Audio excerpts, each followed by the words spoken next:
Good evening to all. कल हम लोग ने देखा था the internal structure of the earth, है ना, with reference to the P wave and S wave, right. कल का किसी का कोई क्वेश्चन है? So you may ask.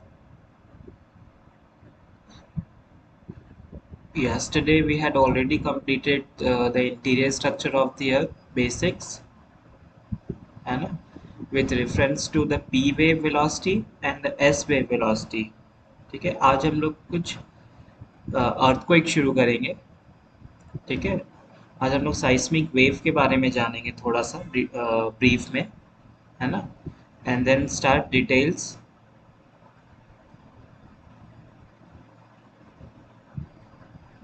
Of earthquake, right. तो देयर इज क्लियर है, वॉइस वॉइस क्लियर होना चाहिए, और जो स्क्रीन में शेयर कर रहा हूँ वो आप लोग को दिखना चाहिए। ठीक है, सो दैट्स ऑल क्लियर ना?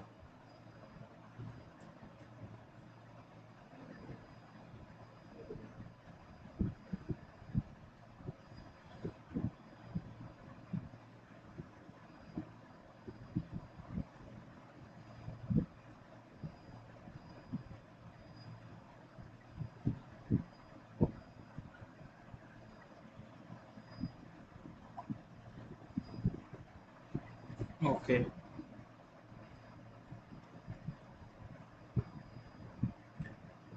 क्लियर है। स्क्रीन नहीं दिख रहा है, स्क्रीन नहीं दिख रहा, अभी मैं कुछ शेयर नहीं किया हूँ।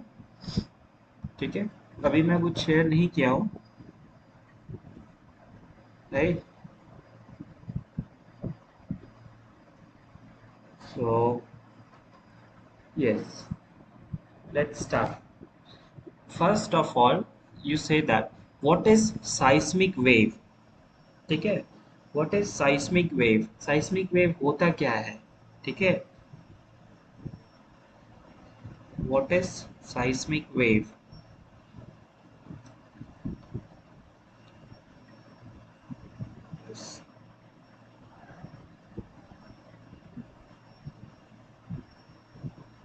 What is साइस्मिक wave?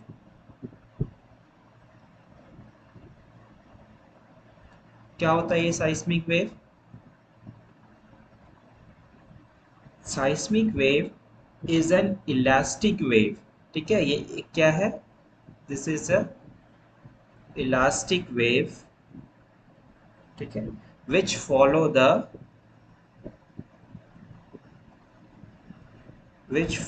the elasticity, right, which follow the elasticity। ठीक है, elasticity of rock,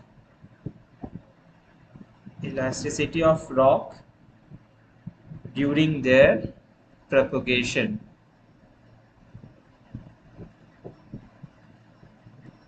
during their propagation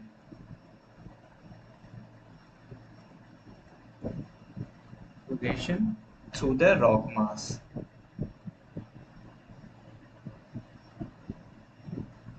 through the rock mass। Okay, so what is elastic waves? Elastic wave which follow the elasticity of rock during their propagation through the rock mass। ठीक है, before that, what is earthquake? ठीक है, or the study of the earthquake is called, the study of the earthquake is called,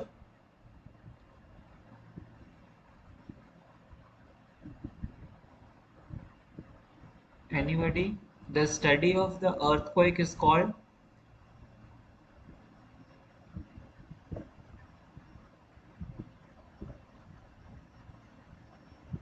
voice clear है ना?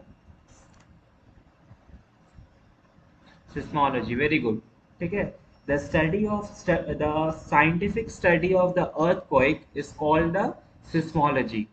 ठीक है, तो seismology का मतलब होता है, सिस्मोस मतलब होता है earthquake, है ना, और logos मतलब होता है that study। ठीक है, so data from the seismology has become an integral part of the physical geology, right? So what is the nature of the earthquake? क्या होगा earthquake का nature? अगर आप लोग एक पत्थर एक पूल पे फेंकते हो, ठीक है, when a stone is thrown into a pool, what happen? Waves spread through the water in all direction, right? ठीक है, किसी पूल में किसी पॉन्ड में आप एक पत्थर फेंकते हो तो आपको दिखेगा कि साइड साइड में there is a wave generate, ठीक है, in all direction, right? Similarly, wait,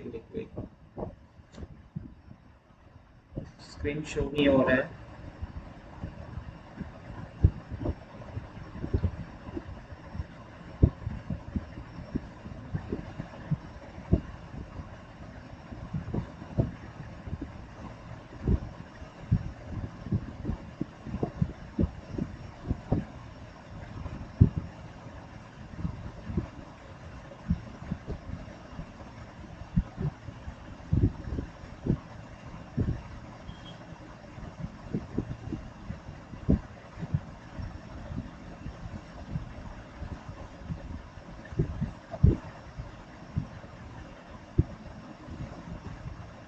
This clear ना?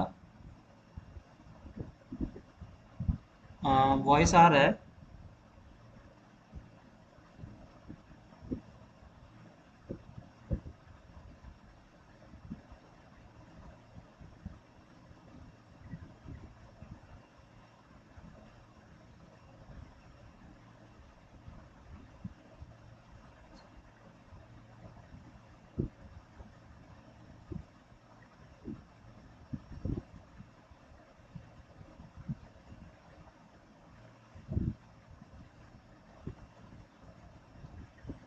सुनाई दे रहा है? This all clear?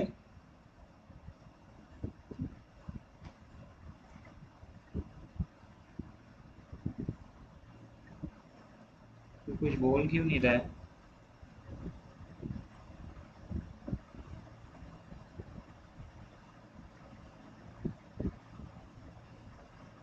ओके,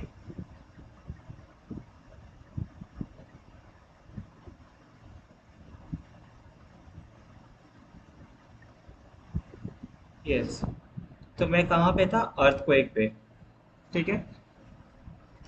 सुनाई जब जैसे ही नहीं देगा ना आप लोग प्लीज मैसेज करना, ठीक है. तो मैं क्या बताया कि what is the nature of the earthquake? The study of the earthquake is called seismology, ठीक है. And when what is the nature? तो नेचर में आपका ये बताया था कि when a stone is throne into a pool, right, waves spread through the water in all directions. आप एक्सपेरिमेंट भी किए होगे इसको बहुत बार, ठीक है. कोई भी पूल हो पॉन्ड हो आप एक पत्थर फेंकते हो तो वेव जनरेट होता है इन ऑल डायरेक्शन में, ठीक है. Similarly wave spread out through the अर्थ, ठीक है. जैसे पूल में होता है वैसे अर्थ में भी होता है, ठीक है. Wave spread out through the earth where there is a sudden localized disturbance of the rock, ठीक है. जिस तरह पानी शांत था और आप उसको डिस्टर्ब कर दिए पत्थर मार के, ठीक है, तो क्या जनरेट हुआ? वेव जनरेट हुआ. उसी तरह कि wave spread out through the earth where there is a sudden localised disturbance of the rock, ठीक है. रॉक का डिस्टर्बेंस होता है, ठीक है, उससे क्या होता है? एक वेव निकलता है, ठीक है. So the N earthquake is one such type of disturbance, ठीक है. तो earthquake is like a disturbance. Earthquake जब आता है तो समझो कि कुछ ना कुछ डिस्टर्बेंस हो रहा है, राइट. उसके अर्थ के रॉक्स में मास में, ठीक है. So an earthquake is a type of disturbance, right. So near the source of an earthquake the shaking of the ground can be felt and effect may be the catastrophic. तब हम लोग को feel होता है कि ground shake हो रहा है, ठीक है, कुछ हिल रहा है ना. और कभी कभी तो इट मे बी कैटास्ट्रोफिक, बहुत ज्यादा डिजास्टर्स हो जाता है, ठीक है, earthquake, right. But further away, the seismic wave becomes smaller until they can be detected only by the delicate instrument like a seismograph. ठीक है, तो जैसे जैसे मान लो वहाँ पे फोकस रहता है, हाँ मैं अभी स्क्रीन नहीं दिखा रहा हूँ, अभी मैं बस सिर्फ मेरी बातों को सुनो। ठीक है, so about the 90% of the all earthquake result from the tectonic events। ठीक है, 90% अर्थक्वेक आपका किसका रिजल्ट है, टेक्टोनिक इवेंट्स का। ठीक है, और remaining 10% are related to the volcanism. ठीक है, 10% जो आपका वो वॉल्केनो से अर्थक्वेक आता है, but the 90% of all earthquake result from the tectonic events, right? Any problem? Yes, see this,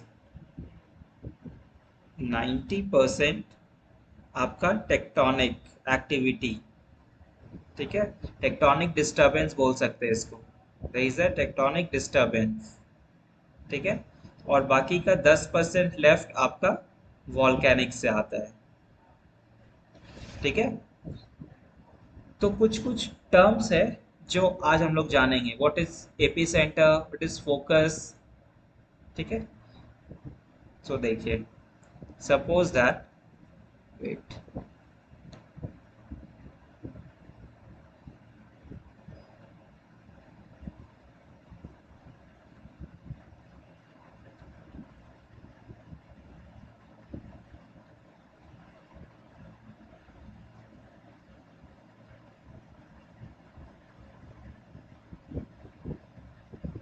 कल का कोई क्वेश्चन है तो आप लोग पूछ सकते हैं, है ना, जिसमें इंटरनल स्ट्रक्चर ऑफ द अर्थ में कोई प्रॉब्लम है, तो कोई भी क्वेश्चन जो मॉक टेस्ट पे भी ना बना हो वो भी आप लोग लिख के रखिए और लाइव क्लास में पूछिए। ठीक है, तो देखिए, ये आपका, ये आपका मान लीजिए दिस इज योर सरफेस। ठीक है, this is your earth surface. ठीक है, एंड सम द अर्थ को एक मान लो ये नीचे का रॉक है। ठीक है, और something you just say that this is a fault plane. ठीक है, this is a fault plane, fault plane. अब मान लो यहाँ पे आपकी, यहाँ पे डिस्टरबेंस हुआ। ठीक है, तो इस पॉइंट जहां से ओरिजिनेट हो रहा है, that point is called a focus. ठीक है, that point is called a focus और हाइपोसेंटर। ठीक है, that point is called a focus and hypocentre, जहां से अर्थक्वेक ओरिजिनेट हुआ है। ठीक है, अब इसके ठीक परपेंडिकुलर, सॉरी ये लाइन थोड़ा टेढ़ा बन गया, बट ये लाइन सीधा है ना, जस्ट इसके ठीक,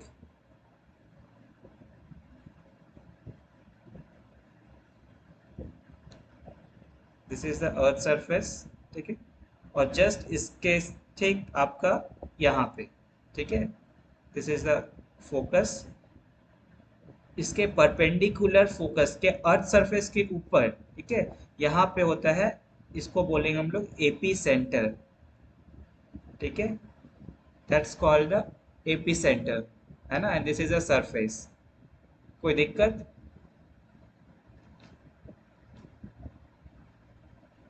ठीक है, जहां से अर्थक्वेक ओरिजिनेट हो रहा है that point is called focus और हाइपोसेंटर, और इसके ठीक perpendicular on the surface that's called the epicentre. बहुत लोगों को प्रॉब्लम होता है ये दोनों वर्ड को। ठीक है, कब आप लोग एपिसेंटर बोल देते हो जहां से ओरिजिनेट होता है, जहां से ओरिजिनेट होता है उसको हम लोग फोकस बोलते हैं या फिर हाइपोसेंटर बोलते हैं। ठीक है, वहां से 90 डिग्री यानी वहां से परपेंडिकुलर ऑन द सरफेस, ठीक है, इस पॉइंट को बोलेंगे हम लोग एपी सेंटर। ठीक है, एपी सेंटर, है ना। अब यहाँ पे ज्यादा आपका इसका वेव का जो वैल्यू है वो यहाँ पे ज्यादा होगा, जैसे जैसे आप इधर बढ़ते जाओगे, है ना, वेव की वेलोसिटी कम होते जाएगी। ठीक है, सबसे ज्यादा कहाँ पे होगा, यहाँ पे।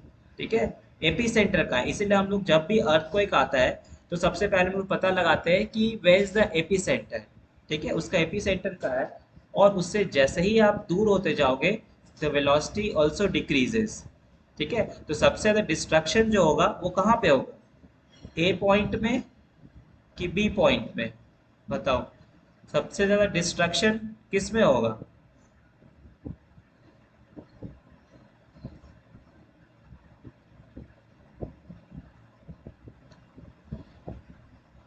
सबसे ज्यादा डिस्ट्रक्शन किस में होगा, ए पॉइंट की बी पॉइंट पे।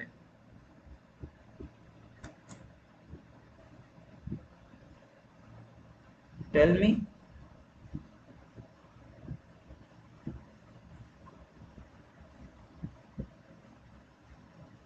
बताइए आप लोग, सबसे ज्यादा डिस्ट्रक्शन कहाँ होगा, एपी सेंटर ए पॉइंट में कि बी पॉइंट में। वेरी गुड, बी पॉइंट में, बी पॉइंट में। मैं डिस्ट्रक्शन पूछ रहा हूँ, हाउ बी। डिस्ट्रक्शन सबसे ज्यादा आप कहाँ पे फील कर रहे हो कि अर्थ को एक ज्यादा हुआ, ए पॉइंट में ना, this is a point A and this is point B. तो एपी सेंटर जहां होगा, ठीक है, वहां पे ना ज्यादा डिस्ट्रक्शन होगा आपका। जैसे ही वेव फैलेगा इस टाइप से, जैसे आप पूल पे पत्थर मारते हो, ठीक है, तो वैसे वैसे क्या होगा, आपकी इंटेंसिटी कम होती रहेगी ना वेव की।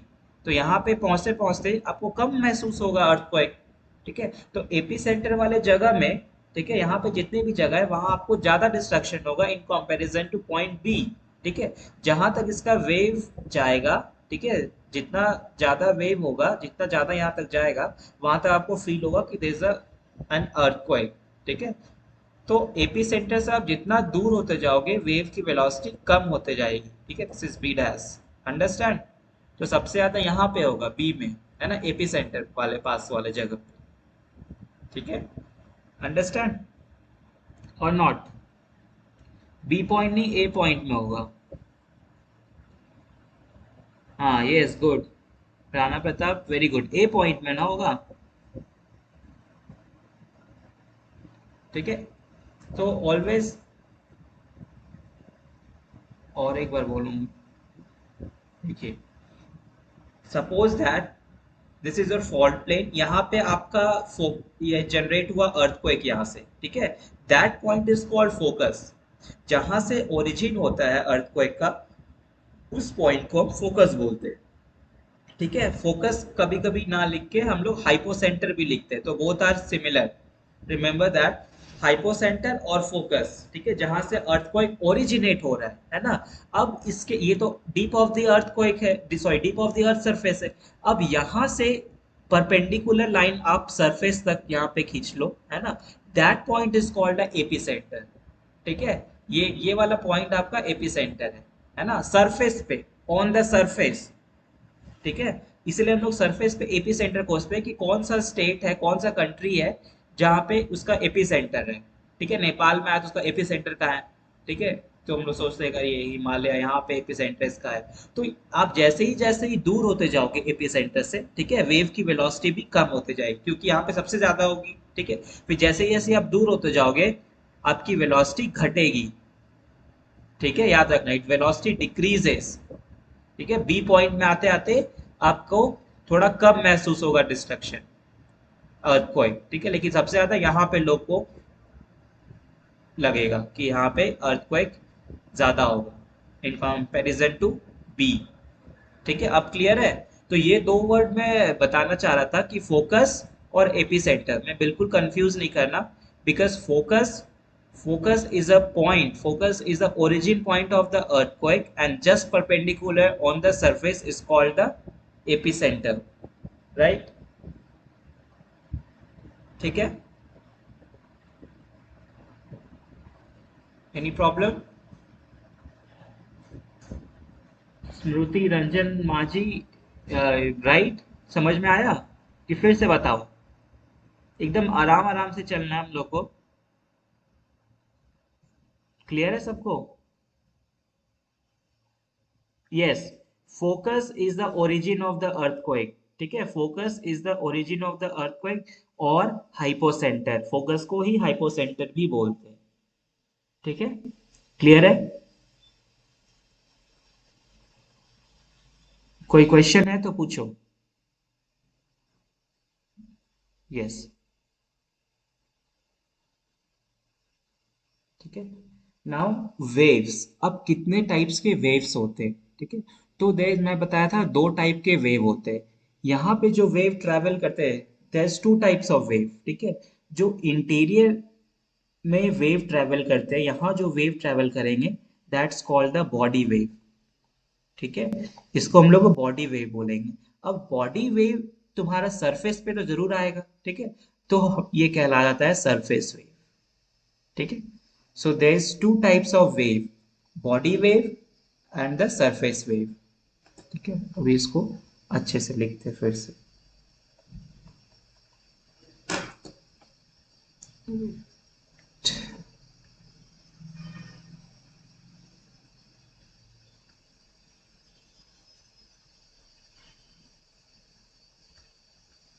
ठीक है।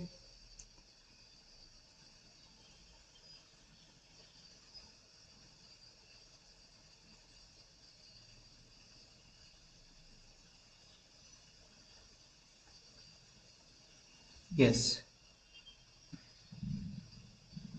Start. So there's two types of wave. First one is a, यहाँ पे देखिए, this is seismic, है ना? There's a two types of wave. First is a body wave that travels deep of the earth, है ना? और वही wave अगर सरफेस पे आ गया तो that's called the surface wave. ठीक है। फिर अगेन बॉडी वेव कितने टाइप्स के होते हैं? टू टाइप्स के होते हैं। ठीक है। This is P wave, S wave. ठीक है। और सरफेस वेव भी दो टाइप के होते हैं। First one is L wave और आर वेव। ठीक है। लव वेव और रैले वेव। समझ में आया? तो बॉडी वेव उस वेव को बोलेंगे जो अर्थ के डेप्थ पे मूव करता हो। ठीक है। और सरफेस वेव जो ऑन द सरफेस मूव करता हो। ठीक है। Right, like this. तो डायरेक्शन ऑफ प्रोपोगेशन क्या होगा? This is a P wave. This is a P wave. This is a S wave. ठीक है, this is S wave and this is your body wave. ठीक है, दिख रहा? तो यहां से यहां तक आपका, this is your body wave, है ना? P wave and S wave, this is P and this is S। ठीक है। और यहां से यहां तक this is your surface wave. ठीक है। तो साफ दिख रहा है इस वेव से कि जो ज्यादा जिसकी एम्पलीट्यूड है वो किसकी है? सरफेस वेव की। ठीक है। राइट।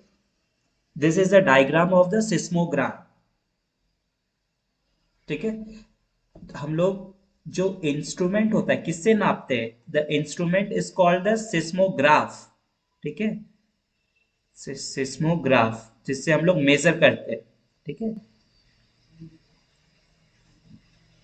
और सिस्मोग्राम क्या होता है? जिसपे मेजर होता है। ठीक है। ऑन द पेपर इंस्ट्रूमेंट है ये सिस्मोग्राफ। ठीक है। और किस पे मेजर होता है? That's a सिस्मोग्राम। सिस्मोग्राम। अगर क्वेश्चन में इंस्ट्रूमेंट पूछे तब आपको सिस्मोग्राफ लिखना है। Seismograph is a instrument and सिस्मोग्राम is a earthquake intensity major. इस टाइप से ग्राफ, ठीक है, जिसपे ग्राफ प्लॉट होगा उसको बोलेंगे हम लोग सिस्मोग्राम, है ना? और जो इंस्ट्रूमेंट है जिससे नापते हैं उसको बोलते हैं सिस्मोग्राफ। ठीक है। तो दो दो वर्ड सिमिलर है। ठीक है। सिर्फ ग्राम और ग्राफ का अंतर है, लेकिन बहुत कंफ्यूजिंग होता है। ठीक है। तो always remember that the instrument of the earthquake is called seismograph, है ना? और ये सिस्मोग्राम उस पे मेजर करते हैं। ठीक है। सुनने में उल्टा लग रहा है बट यही सही है। ठीक है। ग्राफ लगेगा कि आप लोग को कि ये एक ग्राफ प्लॉट हो रहा है, बट ऐसा नहीं है। ठीक है। Graph is a instrument and gram is a graph. ठीक है, क्लियर है, ओके ना? Seismograph instrument for measuring earthquake, हाँ yes very good. Seismograph is an instrument for measuring earthquake, ठीक है। एंड सिस्मोग्राम जिसपे ग्राफ प्लॉट हो रहा है, ठीक है, that's paper is called a सिस्मोग्राम, right? Understand? जो अभी मैं डायग्राम दिखाया वो जिसपे प्लॉट हो रहा है दैट्स कॉल्ड अ सिस्मोग्राम, और जो इंस्ट्रूमेंट है ना, उसको बोलेंगे सिस्मोग्राफ। ओके, क्लियर है?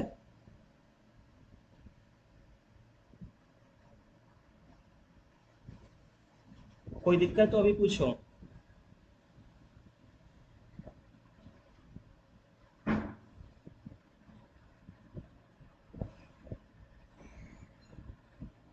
ओके, स्मृति रंजन।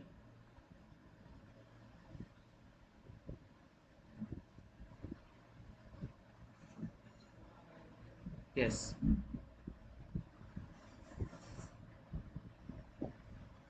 ठीक है।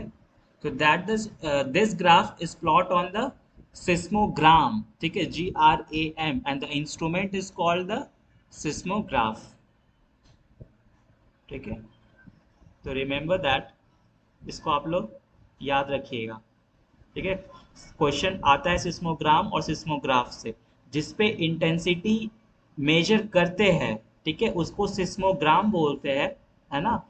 और जो इंस्ट्रूमेंट है उसे हम लोग सिस्मोग्राफ बोलते हैं, राइट? सो अब कुछ नाम है, जैसे पी वेव, कभी कभी क्वेश्चन में कंफ्यूजिंग करने के लिए पी वेव ना दे करके आपको बहुत सारा नाम देते हैं, ठीक है। तो पी वेव को हम लोग क्या बोलते हैं? P wave is also called the P wave is also called the primary wave, ठीक है। P wave is also called the primary wave और लॉन्गिट्यूडनल वेव, ठीक है, लॉन्गिट्यूडनल वेव, कॉम्प्रेशनल वेव, ठीक है, दैट्स द कॉम्प्रेशनल वेव, है ना। और एस वेव को हम लोग क्या बोलेंगे? There is a secondary wave, ठीक है, सेकेंडरी वेव, shear वेव और ट्रांसवर्स वेव, ठीक है। तो एस वेव को क्या बोलेंगे? सेकेंडरी वेव, shear वेव और ट्रांसवर्स वेव, राइट? ठीक है। लव वेव को दूसरा नाम सिर्फ लव ही है, ठीक है, ये साइंटिस्ट के नाम से रखाया है ना, लव वेव। और आर वेव को हम लोग बोलेंगे रैले वेव, ठीक है, रैले वेव, RAYLEIGH, ठीक है, this is a spelling of Rayleigh wave. Okay, so there is a two types of wave: body wave and the surface wave.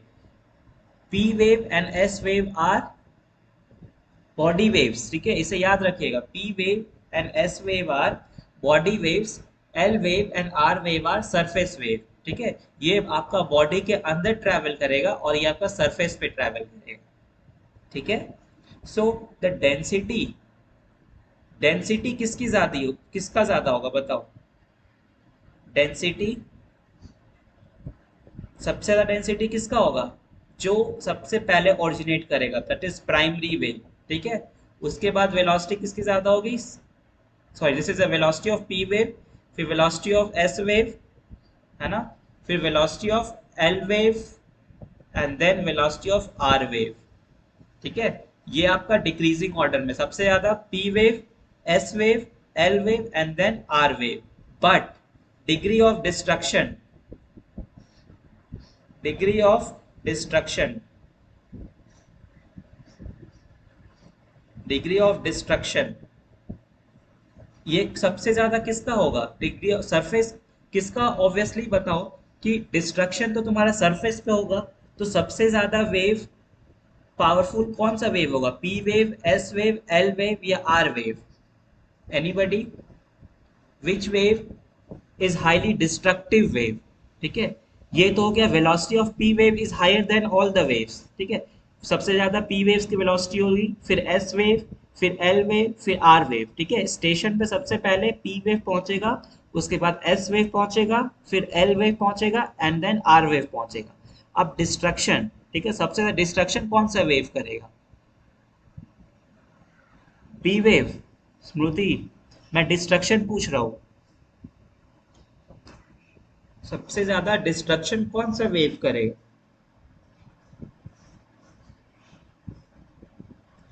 The degree of destruction, P wave की velocity सबसे ज्यादा होगी but degree of destruction,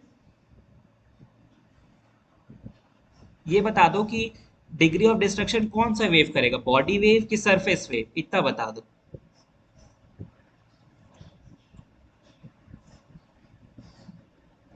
very good, very good Rohit Singh Armu. अब surface wave तो करेगा ही degree of destruction, because उसमें एक सरफेस पे ट्रैवल कर रहा है, that's called the surface wave.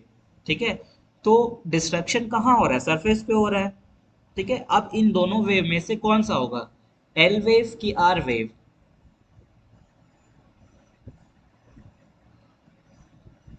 Very good Rana Pratap, surface wave ज्यादा डिस्ट्रक्टिव होगा in comparison to the body wave.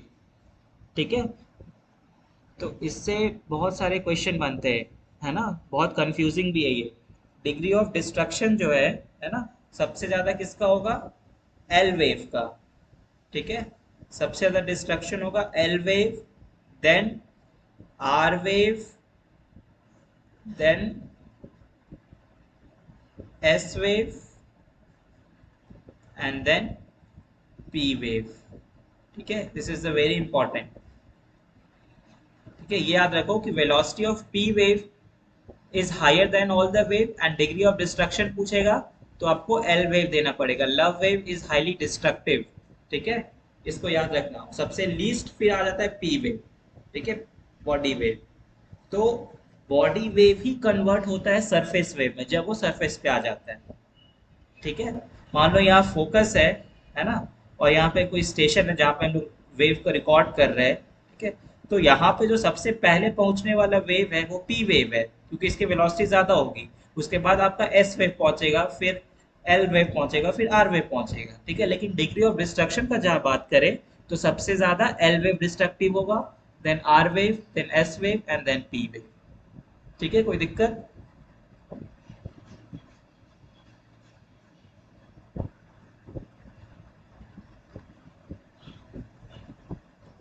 कोई दिक्कत है तो प्लीज आस्क क्वेश्चन। यहाँ तक जितना बताया, इंट्रो बताया, इसमें कोई दिक्कत है टाइप्स ऑफ वेव्स में? सो द साइस्मिक वेव क्या होता है, क्या शो करता है? साइस्मिक wave, remember that the seismic wave is an elastic wave. ठीक है, seismic wave is an elastic wave, not a plastic wave. Sometimes question are asked from this topic, एकदम basic से क्वेश्चन पूछ देगा आपका कि seismic wave कौन सा प्रॉपर्टी शो करता है। so you write the seismic wave is an elastic wave, ठीक है, which follow the elasticity of the rock during their propagation through the rock mass। ठीक है, so the seismic wave is generated due to the elastic deformation, not a plastic deformation। ठीक है, तो अर्थ को एक में, अर्थ इंटीरियर में मैं इलास्टिक और प्लास्टिक बताया था। तो इलास्टिक कहाँ पे था? जस्ट क्रस्ट के पार्ट पे, है ना, और जस्ट उसका नीचे क्या आ रहा था आपका? Asthenosphere, that is show the plastic behaviour. ठीक है, तो अर्थ को एक ब्रिटल पार्ट पे शो होता है। ठीक है, कहाँ पे, कहाँ से ओरिजिनेट होता है? दैट द ब्रिटल पार्ट, मतलब क्रस्ट के upper part of the crust, है ना, upper part of the mental. ठीक है, तो seismic wave is generated during the earthquake or can be generated the artificial wave by using the dynamite। ठीक है, हम लोग डायनामाइट से भी अर्थ वेव का जनरेट करते हैं, है ना, और अर्थक्वेक से नेचुरल जो है वो साइस्मिक वेव जनरेट होता है। Understood? So the seismic wave is generated during earthquake or can be generated by the artificial wave by using the dynamite. ठीक है। So during the elastic deformation, ठीक है, during the elastic deformation the rock mass releases the accumulated strain energy. That strain energy releases in the form of the seismic wave. ठीक है, strain energy it means the something it get deformed. ठीक है, stress strain थोड़ा सा कल बताया था कि स्ट्रेस आपका इलास्टिसिटी, जहां पे आप किसी रबर को खींचो, है ना, और उसकी शेप वापस से ओरिजिनल शेप में आ जाए, that's called the elastic behaviour. ठीक है, दैट्स कॉल्ड अ स्ट्रेस। अगर स्ट्रेस को आप और बढ़ा दोगे तो चेंज हो जाएगा स्ट्रेन में, है ना, और वो इट गेट डिफॉर्म, राइट। कोई दिक्कत है इसमें, कोई प्रॉब्लम है तो बताओ। तो दो टाइप का वेव बताया, that a body wave and the surface wave. The body wave moves with in the earth surface, when it is come on the earth surface it converted into the surface wave. ठीक है, body wave क्या होता है कि it moves with in the earth surface, है ना, when it is come on the earth surface, on the earth surface it converted into the surface wave. ठीक है, राइट। साफ साफ दिख रहा है कि बॉडी वेव को हम लोग प्राइमरी वेव भी बोलते हैं, है ना, और लॉन्गिट्यूडनल वेव और कॉम्प्रेशनल वेव, और एस वेव को सेकेंडरी वेव, शेयर वेव और ट्रांसवर्स वेव। ठीक है, मैं आपको वेव इसीलिए बता रहा हूँ क्योंकि थोड़ा एक पार्ट आपका इंटीरियर बचा हुआ है, शैडो जो। ठीक है, तो मैं सोचा कि थोड़ा आप लोग को वेव बता दूं, उसके बाद फिर बताऊंगा शैडो जो। ठीक है,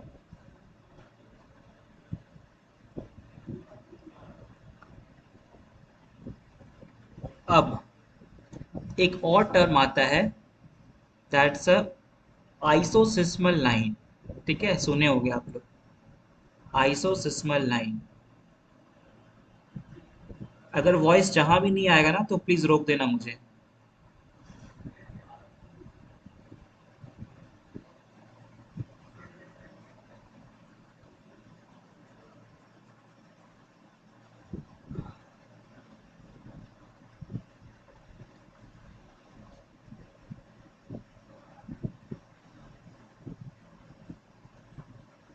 आइसोसिस्मल लाइन, आइसोसिस्मल लाइन का नाम सुने हो कोई भी?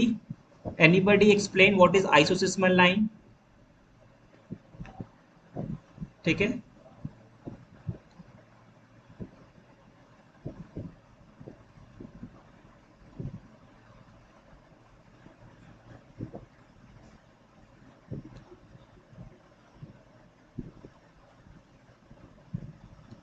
What is isoseismal line?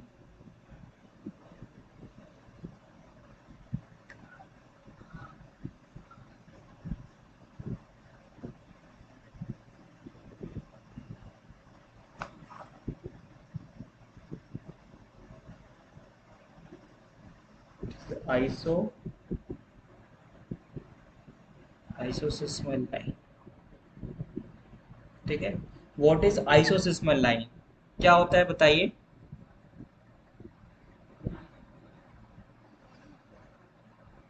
Strain, strain it means anything to get deform. ठीक है, ये आपको स्ट्रक्चरल जियोलॉजी में पढ़ाया जाएगा, व्हाट इज स्ट्रेन। ठीक है,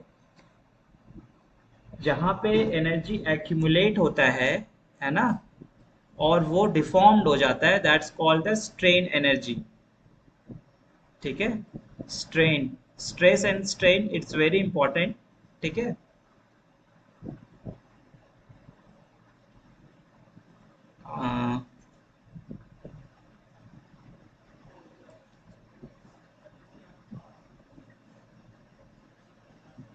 isoseismal line,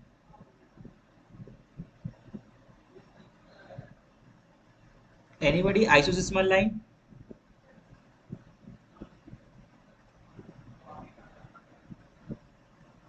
Strain, it means the some accumulated energy which stored within materials which have been subjected to the strain।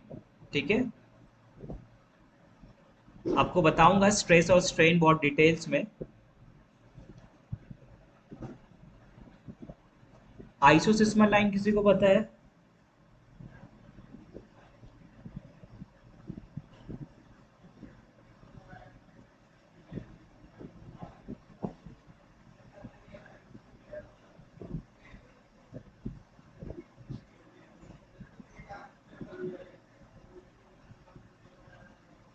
Anybody?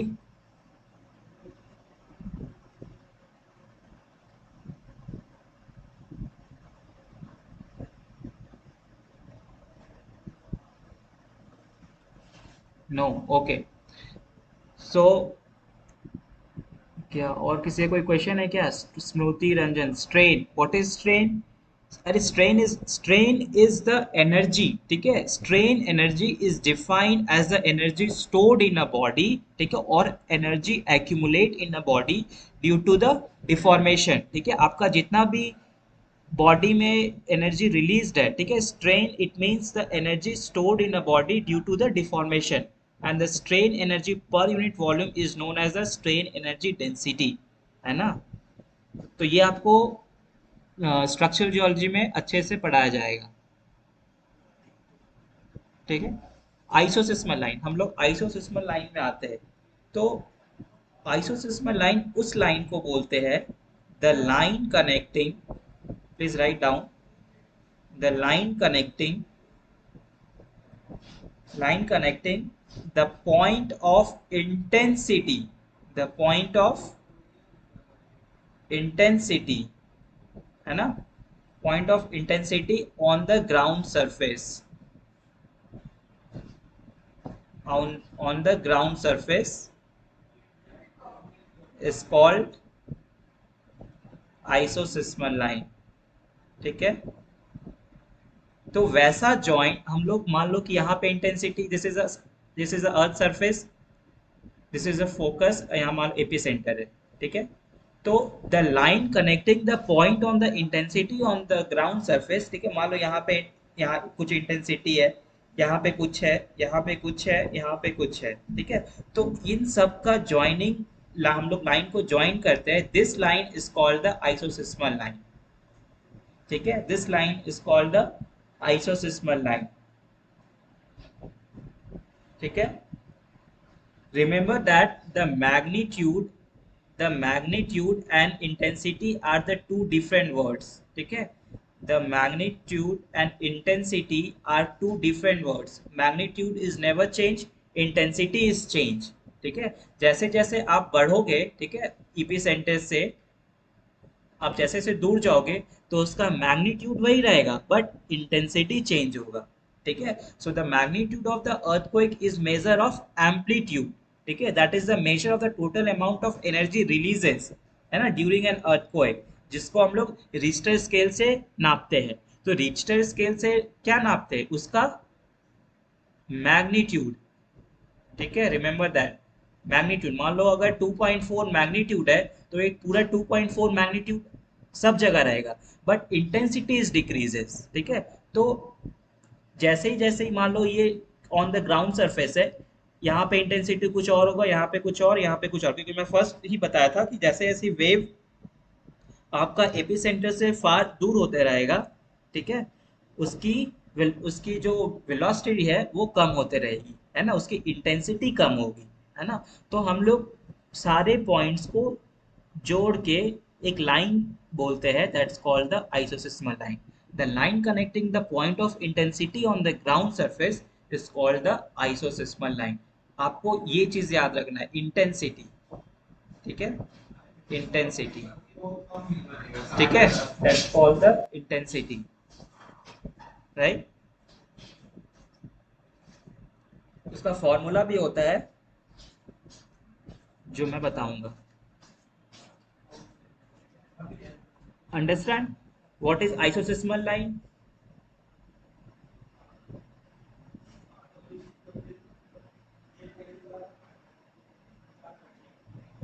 Isoseismal line clear है?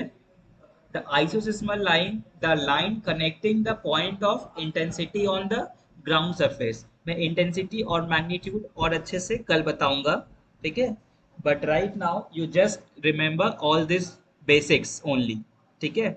एक दिन में इतना ज्यादा हो जाएगा, है ना। सो यू जस्ट रिमेंबर कि what is an earthquake, how many types of wave, right, what is focus, what is epicentre, है ना, ठीक है, व्हाट इज आइसोसिस्मल लाइन, ये सब आपका मैं वर्ड्स बस आज थोड़ा सा इंट्रो करवाया हूँ, ठीक है। ये सारे वर्ड्स में कोई दिक्कत है तो पूछिए।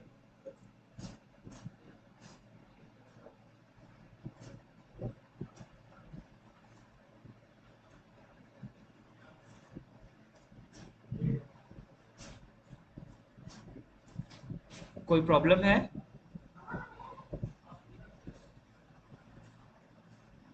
किसी को कोई क्वेश्चन इसमें से?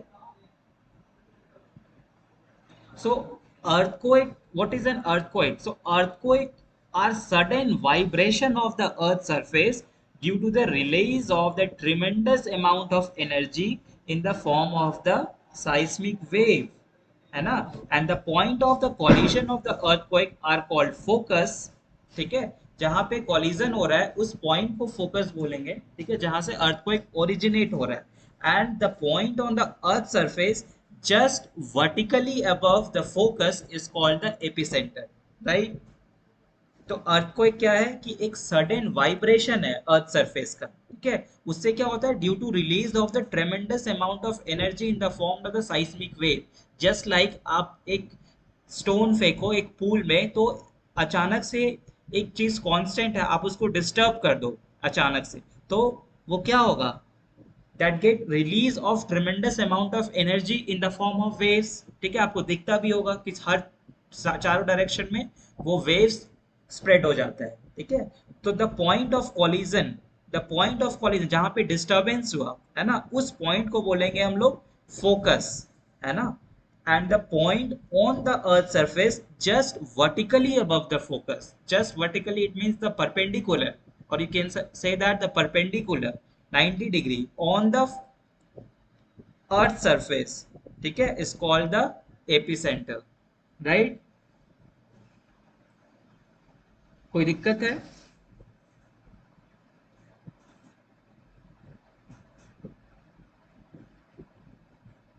Have any problem? See this, this is the earthquake origin. It means the shaking and vibration at the surface of the earth is called the earthquake. An earthquake release energy which generate wave that travel in all direction. है ना? An earthquake result from the underground movement along a fault plane or from the volcanic activity. दो मैं बताया, चाहे तो 90% वो आपका ज्यादातर अर्थक्वेक कहाँ से आता है, due to the plate disturbance, और 10% आपका वॉल्केनिक एक्टिविटी से। ठीक है, and what is the process? So process rock along a fault tend to move in the opposite direction, but the overlying strata come to the together.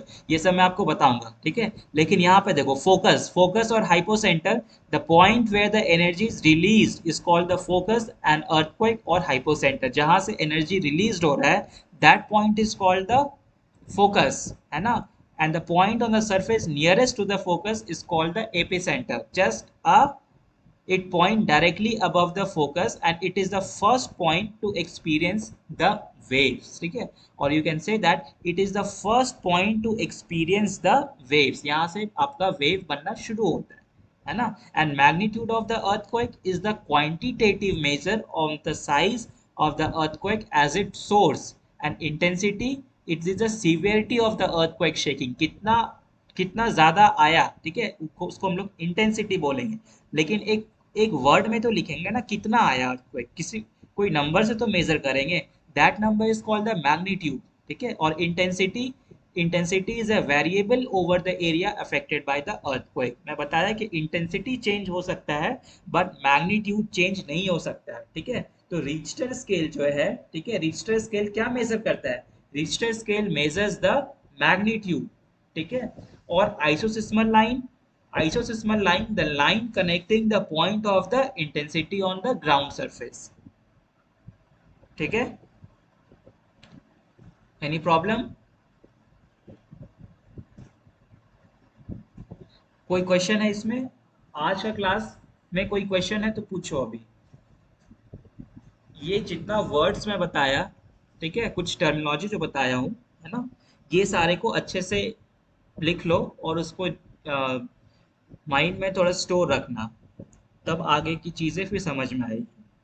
ठीक है, फिर मैं बताऊंगा शैडो जोन, ठीक है, और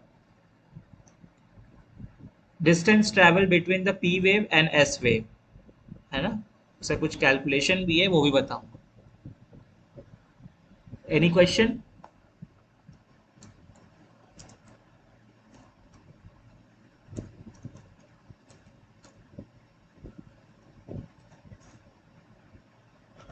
क्लियर है? वॉइस क्लियर है ना?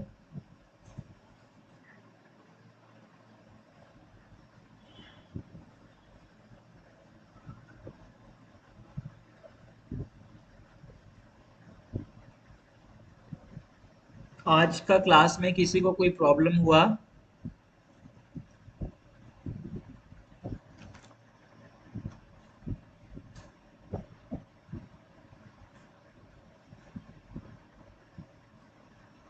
ओके देन, कल फिर इसको डिटेल्स में हम लोग फिर से जानेंगे, ठीक है, अर्थक्वेक को।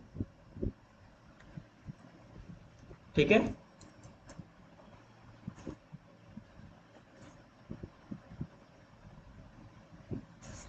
आज वाला क्लास सबको समझ में तो आया ना? किसी को कोई पूछना है तो मैं फिर से बता दूंगा उस चीज को। जितना मैं बताया उतना समझ में सबको आया? What is body wave, isoseismal line, ठीक है, surface wave, what is an earthquake, ये मैं 5-6 टर्मिनोलॉजी आज बताया हूँ। ठीक है, what is the other name of the primary wave? Primary wave is also called the longitudinal wave.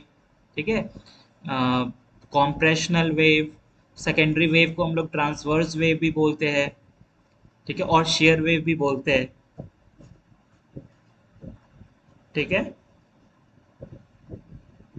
या इसको मैं फिर से कल डिस्कस करूंगा, है ना। आइसोसिस्मल लाइन वैसा लाइन को बोलते हैं, the line connecting the point of intensity on the ground surface. ठीक है, इंटेंसिटी बोलने का मतलब है कि जहां पे मान लो एपी सेंटर है, ठीक है, तो एपी सेंटर से आप दूर होते जाओगे तो मैं क्या बताया, वेलोसिटी उसके डिक्रीज होगा।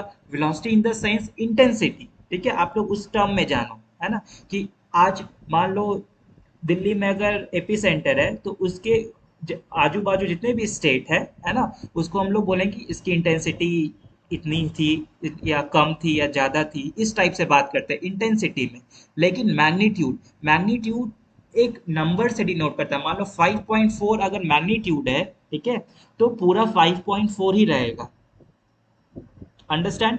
तो आइसोसिस्मल लाइन उसको बोलते हैं कि the line connecting the point of intensity is called the isoseismal line. ठीक है, इंटेंसिटी चेंज हो सकता है लेकिन मैग्नीट्यूड इज ऑलवेज कांस्टेंट। ठीक है, जिससे हम लोग रिश्टर स्केल से नापते हैं। ठीक है, किसको? मैग्नीट्यूड को। ठीक है, the instrument, the Richter scale measure the earthquake magnitude, है ना, और isoseismal line the line connecting the point of intensity. ठीक है, मैग्नीट्यूड भी अलग अलग होते हैं और इंटेंसिटी भी अलग होते हैं, बोथ आर डिफरेंट वर्ड्स। ठीक है, बोलते हैं ना कि यहाँ पे अर्थक्वेक ज्यादा कैटास्ट्रॉफिक था, यहाँ थोड़ा लो था, यहाँ हाई था। ठीक है, तो that word is called the intensity, है ना। और मैग्नीट्यूड रेमर 2.4 से आया, है ना। 2.4 इज वेरी लो मैग्नीट्यूड। ठीक है, तो वो 2.4 हर जगह रहे, दैट्स कॉल्ड अ मैग्नीट्यूड। वो मेजर करता है आपका रिश्टर स्केल। ठीक है, बट इंटेंसिटी आपका वेरी करेगा, है ना। यहाँ पे मान लो कि स्ट्रॉन्ग था, यहाँ पे फ्रेबल है, यहाँ पे वेरी वीक, यहाँ पे वीक, तो that's word are called intensity, right. ठीक है, जैसे दिल्ली के पास फोकस है, ठीक है, दिल्ली की सटे हुए स्टेट मान लो हरियाणा है, तो वहाँ इंटेंसिटी मान लो कि दिल्ली में आपका स्ट्रॉन्ग है, ठीक है, तो उसमें थोड़ा सा वीक होगा हरियाणा में। फिर आप आगे जाओगे तो फिर वेरी वीक, है ना। इस टाइप से हम लोग इंटेंसिटी को डिनोट करते हैं, है ना। एक टेबल है, एक चार्ट है जो मैं कल बताऊंगा इस। ठीक है, और मैग्नीट्यूड जस्ट एक वर्ड है, एक नंबर है जो मेजर करता है, रिश्टर स्केल मेजर करता है कितना मैग्नीट्यूड से अर्थक्वेक आया, है ना। वो डिपेंड करता है रिश्टर स्केल पे, उसके मैग्नीट्यूड पे। ठीक है, तो जैसे जैसे आप बढ़ोगे एपी सेंटर से फार अवे होते जाओगे, इंटेंसिटी डिक्रीज होता है, ना कि मैग्नीट्यूड डिक्रीज होता है। ठीक है, magnitude is always constant, intensity decreases. तो क्या क्लियर है? Any problem? ओके, या, ओके देन, थैंक यू।